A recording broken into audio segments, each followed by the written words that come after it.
the cult wants a woke government in America because all the things that woke demands, while calling itself anti system, is precisely what the cult wants because the cult created woke. And so, what you have in a Biden Harris government is two completely vacuous, empty shell people.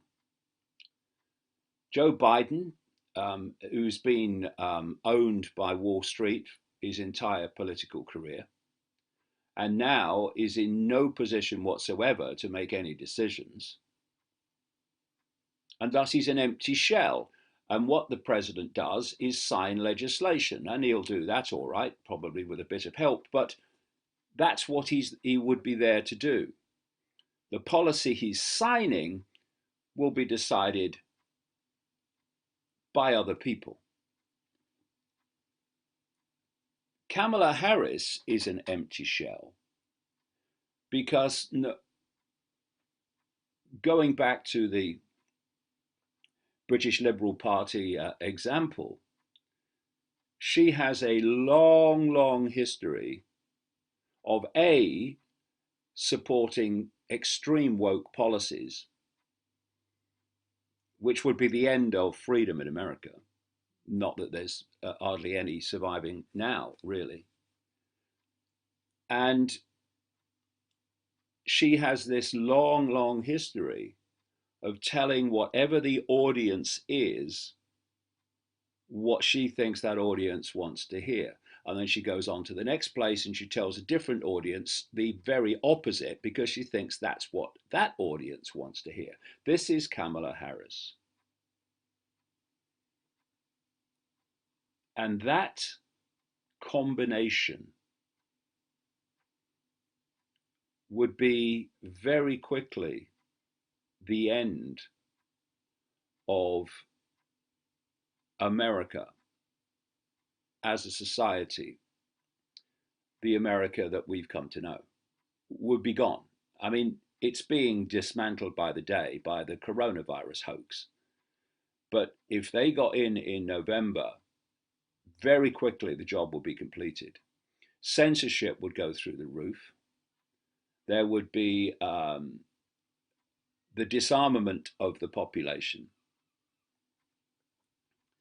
And these two will be, if they get elected, an absolute disaster for America, for freedom, and for the economic livelihoods of the population. Disaster.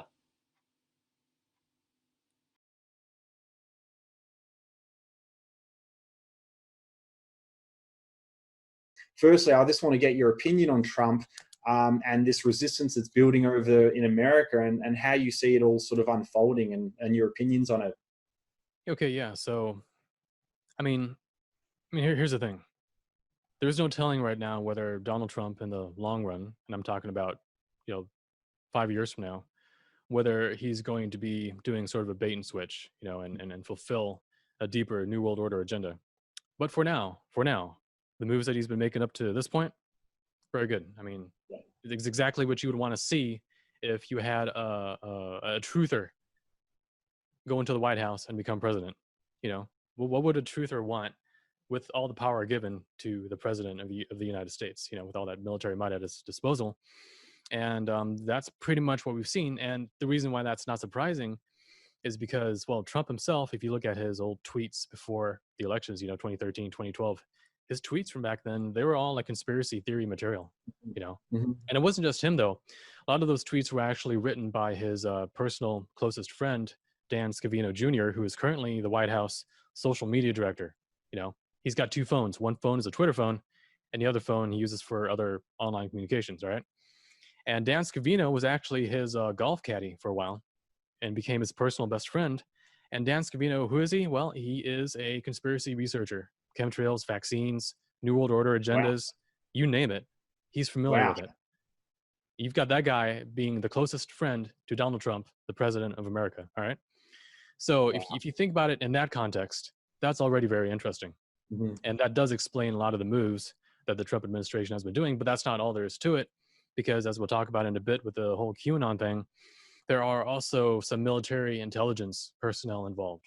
Okay. And there was actually a rumor going around that back during the Obama presidency, there were a lot of upset and disaffected people within the military and within the military intelligence community who were actually planning on possibly doing a military coup on the administration back then, just because of all the corruption that was happening behind the scenes. I mean, if you look at the media, the way that they portrayed Obama, I mean, he was a messiah, he was a saint, you know, the Nobel Peace Prize and everything.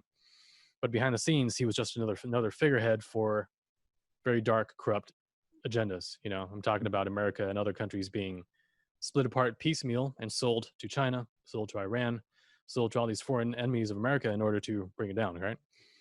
So anyway, these military insiders, they were very upset with that, and they were contemplating possibly doing a coup.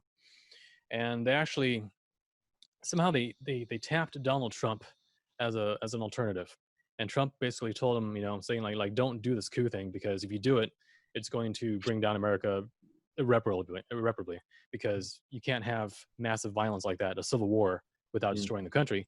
So what if instead we do it all legally and peacefully through the election of Trump, who then would fulfill many of the agendas of this military insider group to try and restore America back to its, you know, ideal, I guess you could say. And yeah, so that's the story behind it.